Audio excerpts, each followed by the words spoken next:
दोस्तों आपको हमारी ऐप विष्णु इकोनॉमिक्स स्कूल पर इकोनॉमिक्स से रिलेटेड 250 कोर्सेज मिलेंगे जो कि डिफरेंट यूनिवर्सिटी के इकोनॉमिक्स ऑनर्स और एम इकोनॉमिक्स के कोर्स सिलेबस के अकॉर्डिंग है। इसके अलावा यूजीसी नेट का सिलेबस हम आप बच्चों को प्रोवाइड कराते हैं, यूपीएससी इकोनॉमिक्स ऑप्शनल का, इंडियन इकोनॉमिक्स सर्विसेज के। इसके अलावा डिफरेंट स्टेट बोर्ड में पीजीडी इकोनॉमिक्स की जो वैकेंसी निकलती है उनके भी हम सिलेबस प्रोवाइड कराते हैं।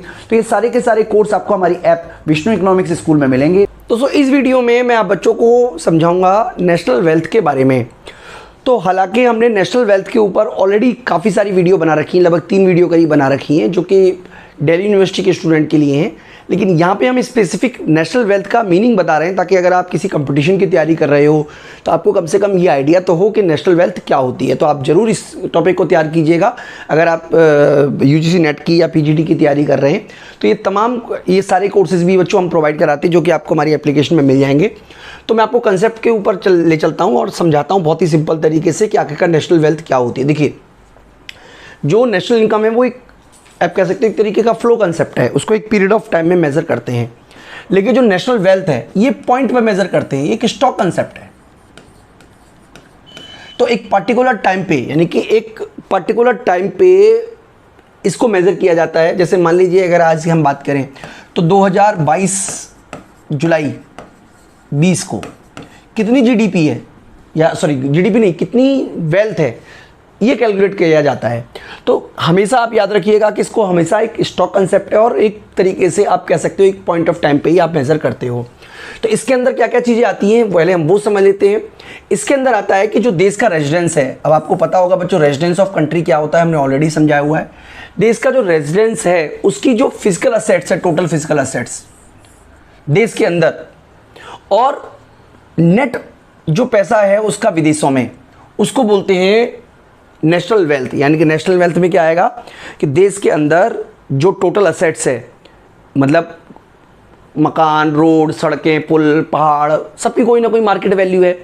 इन सबकी मार्केट वैल्यू को जोड़ दोगे तो इससे कहेंगे नेशनल वेल्थ। और इसमें क्या क्या चीज़ आती है, एक तो डोमेस्टिक कंट्री के अंदर फिजिकल असेट्स, और दूसरा net foreign assets. Net foreign assets का मतलब है कि हमारे देश की फॉरेन में कितनी असेट्स है और फॉरेन की भारत में कितनी असेट्स है या कितनी हमारी लायबिलिटी बनती है फॉरेन के लिए।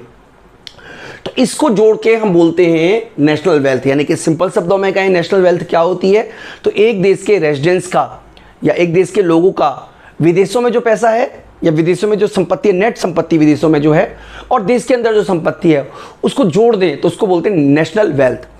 तो बच्चों नेशनल वेल्थ की बात हम कर रहे थे।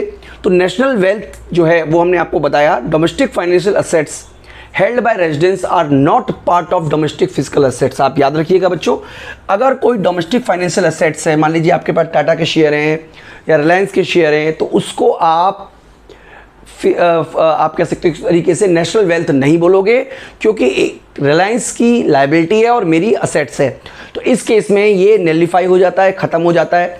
इसीलिए हम किसको शामिल करते हैं, जो फिजिकल असेट्स है देश के अंदर उसको और विदेशों में उसको, लेकिन फाइनेंशियल असेट्स को शामिल नहीं करते हैं। तो बच्चों ये सारे की सारी बात हमें आपको समझाने की कोशिश की। तो यहाँ पे हमें समझाने की ये बात की जा रही है कि अगर मान लीजिए नेशनल वेल्थ है, मैं आपको समझाने की कोशिश करता हूँ। देखिए मान लीजिए नेशनल वेल्थ है, देखिए मान लीजिए मैंने एक सिंपल एग्जांपल मान लीजिए कि मान लीजिए 1000 करोड़ की देश के अंदर वेल्थ है और नेट वेल्थ 200 करोड़ की विदेशों में है, तो टोटल वेल्थ जो हो गई वो 1200 करोड़ हो गई। अब इस 1200 करोड़ की वेल्थ को बढ़ाना है, आप चाहते हो कि ये 1200 करोड़ की वेल्थ 2000 करोड़ की हो जाए। तो कैसे पॉसिबल है?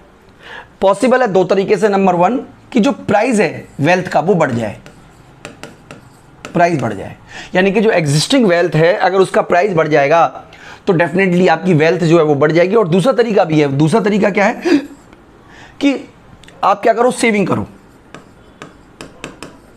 और आप सेविंग करोगे जिससे कि आप इन्वेस्टमेंट करोगे, कैपिटल फॉर्मेशन करोगे। तो 2 तरीके से ही आप कह सकते हो एक तरीके से कि जरूर नेशनल वेल्थ बढ़ सकती है, या तो प्राइस बढ़ जाए वेल्थ का या सेविंग बढ़ जाए वेल्थ की। इसके अलावा हमें यह भी याद रखना है बच्चों कि जो हमारी सेविंग है, नेशनल सेविंग है, वो होता है I + CA। तो I का मतलब है इन्वेस्टमेंट, यानी कि जो देश के अंदर का इन्वेस्टमेंट है, और CA का मतलब है करंट अकाउंट सरप्लस, यानी कि अकाउंट का जो सरप्लस हुआ है, करंट अकाउंट सरप्लस। यानी कि विदेशों से ये पैसा आया और ये आया है हमारा इन्वेस्टमेंट के माध्यम से। तो बच्चों इस तरीके से हम अपनी जो असेट्स है, जो नेशनल वेल्थ है, उसको बढ़ा सकते हैं।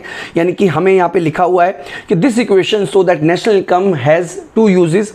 सबसे पहला तो या तो हम उसको डोमेस्टिक इन्वेस्टमेंट करेंगे, ठीक है जी, डोमेस्टिक इन्वेस्टमेंट कर देंगे, या हम उसको क्या करेंगे, फॉरेन में कोई चीज़ बाय करने के लिए लगा देंगे। तो ये बच्चों तरीका है नेशनल वेल्थ का, और मैं उम्मीद करता हूँ कि आपको नेशनल वेल्थ के बारे में जो जानकारी चाहिए वो समझ में आ गई होगी बच्चों। इस वीडियो में इतना ही, थैंक यू।